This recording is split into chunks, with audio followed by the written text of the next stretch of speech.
Hello friends, welcome back our YouTube channel accountancy with પલાશર.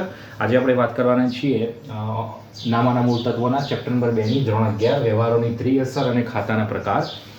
તો વ્યવહાર એટલે શું? આ ચેપ્ટરનો પહેલો પોઈન્ટ એ છે કે વ્યવહાર એટલે શું. વ્યવહાર એટલે ધંધાકીય વ્યવહાર કે બે કે તેથી વધુ વ્યક્તિઓ વચ્ચે વસ્તુ કે સેવાની રોકડ અથવા શાક પર ફેરબદલી.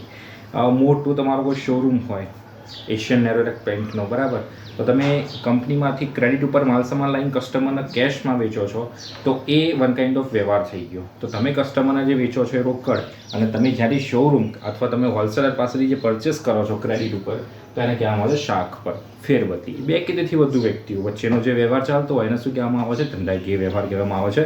આ વ્યવહાર નાણાંમાં માપી શકાય એવું હોવું જોઈએ. વ્યવહાર એ ધંધાનું કૃત્ય કહી શકાય એવું હોય છે. આપણે આગળના પારિભાષિક શબ્દમાં વ્યવહાર એટલે શું એ ડિટેલમાં ચર્ચા કરી ચૂક્યા છીએ. હવે આપણે આગળ જઈએ કે ધંધાકીય વ્યવહારનું વર્ગીકરણ કેવી રીતે થાય. તો પહેલું છે આર્થિક. આર્થિકની અંદર બે પ્રકાર, રોકડ અને ઉધાર. પૈસા આપીને તરત તમે વસ્તુ પરચેસ કરો છો કે સેવા પરચેસ કરો છો, તો એ તમને શું થાય છે? રોકડ વ્યવહાર. ઉધાર વ્યવહાર એટલે તમે 15 દિવસનો વાયદો રાખો, મહિનાનો વાયદો રાખો, એને કહેવામાં આવે છે ઉધાર વ્યવહાર. પછી બિન આર્થિક વ્યવહાર, કે જેમ કે તમે કોઈ ધર્માદુ કર્યું, ચેરિટી કરી, બરાબર, દેશ સેવા છે, સમાજ સેવા છે, એ બધો બિન આર્થિક વ્યવહારમાં આવી જાય. નથી આપણે અમુક મોટા મોટા બિઝનેસમેનો કે નાના નાના બિઝનેસમેનો કહેવાય છે ને કે રતન ટાટાએ ડોનેટ કર્યું, મુકેશ અંબાણીએ ડોનેટ કર્યું, અદાણીએ ડોનેટ કર્યું, એ બધું બિન આર્થિક વ્યવહારમાં આવે.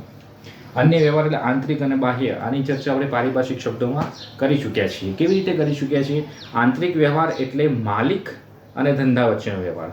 બાહ્ય વ્યવહાર એટલે ધંધા બહાર થતી ચૂકવણી અને જે નાણાં મળવાના હોય છે એને કહેવામાં આવે છે બાહ્ય વ્યવહાર.